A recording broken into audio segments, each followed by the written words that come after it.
Hello, in this video I'm gonna show you how to take a scrolling screenshot on iPhone 16 Pro and Pro Max. In order to take the long screenshot, you need to first know one thing. Most of the time you can make the scrolling screenshot only in the cases where you can actually scroll, where there is a scroll, like for instance when you browse a website, when you read an article, and so on and so forth.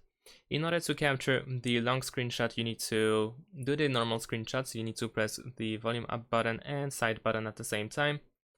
Then tap on the screenshot, and then you should be able to switch to full page. Now, if you can switch to full page, if you have this option, then of course you can capture the scrolling screenshot over here, and you can choose the size here.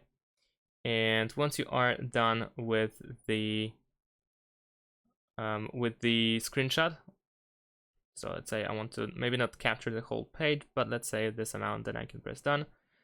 So you want to press over here on this crop icon in the top left corner in order to adjust it. Then you can press done, and once again press done. And then you can save the photos or save PDF to files. And that's it. Thanks for watching. Leave a like and subscribe to my channel, and see you in my next videos. Bye.